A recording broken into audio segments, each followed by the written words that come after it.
Alors bonjour tout le monde, je suis à Rivière-du-Loup au comité d'accompagnement La Source avec Mme Briand. Bonjour Mme Briand. Bonjour. Ça va bien? Merci. Merci beaucoup de répondre à nos questions. Mme Briand, vous êtes une bénévole du comité d'accompagnement. Oui.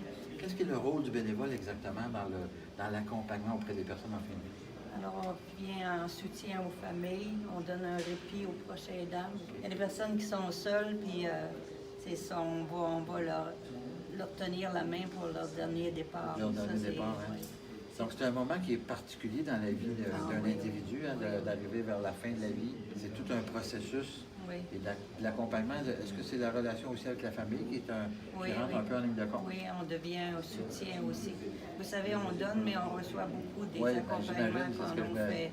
On est apprécié par les familles, par aussi les centres hospitaliers, les infirmières qui n'ont pas toujours du temps à temps plein d'être avec les une gens. personne en fin de vie. Oui, quand on est là, ça les libère, puis on est apprécié dans notre... Là, vous offrez le service dans toute la MRC de Rivière-du-Loup et vous vous déplacez aussi. Parce qu'il y a des gens qui veulent décéder à la maison, c'est une volonté de leur part. Oui. Donc, vous allez aider la famille encore une fois pour faire l'accompagnement à la maison. À domicile, oui. Est-ce que vous n'êtes pas là pendant des heures et des heures et des heures? J'imagine comment ça fonctionne.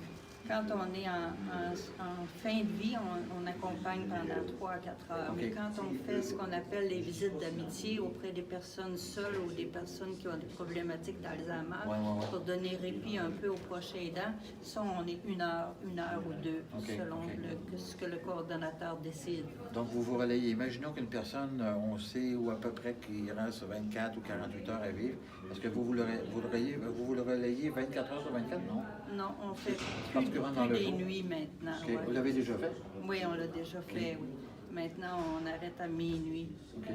Combien de bénévoles vous êtes actuellement à la source? Une vingtaine de bénévoles. Quand même, oui, quand même, hein? c'est ça, oui. Ouais, c'est vraiment important, je pense, de souligner que des bénévoles comme Mme Briand, c'est des gens qui, écoutez, c'est pas quelque chose qu'on voit dans les journaux, hein, c'est pas quelque chose qu'on étale sur la place publique parce que c'est fait de façon très, très confidentielle, évidemment. Ah oui, parce que vous avez sûrement comment je pourrais dire, des confidences hein, de personnes. Oui, des personnes en fin de vie, des personnes qui sont seules, oui. Comme je vous dis, on reçoit beaucoup à faire ces accompagnements-là, oui. C'est incroyable. Qu'est-ce qui vous a dirigé, vous, vers ce genre de bénévolat-là? Moi, j'ai été beaucoup malade dans ma vie. J'ai beaucoup reçu, puis je me suis dit un jour, si je peux, je vais redonner. Ah, c'est gentil, c'est vrai. Alors, Christian, je veux parler avec toi de la formation au niveau des bénévoles et aussi du pré-deuil.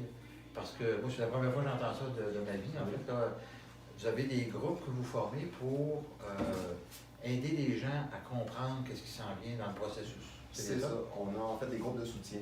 Les gens peuvent venir s'exprimer sur ce qu'ils vivent comme proches aidants. Les proches aidants là, qui arrivent avec des personnes avec un pronostic moyen, court terme. Donc, cancer, ils veulent savoir qu'est-ce qui s'en vient. Comment se préparer, comment prendre soin de soi pour aller jusqu'au bout. Aller jusqu'au bout, c'est ça.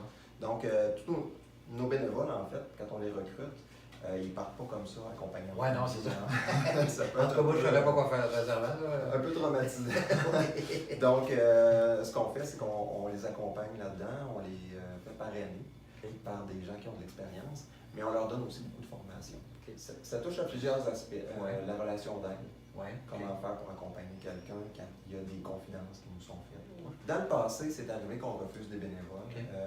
Une des raisons qui va faire qu'on va refuser un bénévole, c'est qu'il est en deuil actuellement. Donc, pour pouvoir accompagner en fin de vie, il faut avoir terminé ses deuils. Il y a des formations sur comment se présenter, sur qu'est-ce qui se passe durant le mourir, combien de temps la personne peut rester malgré le fait que le cœur s'arrête. Depuis l'aide à mourir, est-ce que ça a changé votre rôle ou est-ce que ça a parce que c'est permis maintenant au Canada de demander de l'aide à mourir?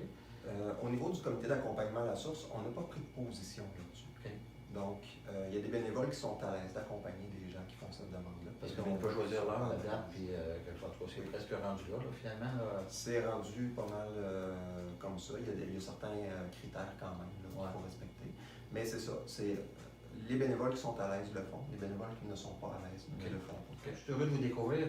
J'espère que vous allez aussi découvrir Christian et Mme Briand et tous les autres bénévoles de La Source parce que c'est un service essentiel d'avoir des gens pour accompagner.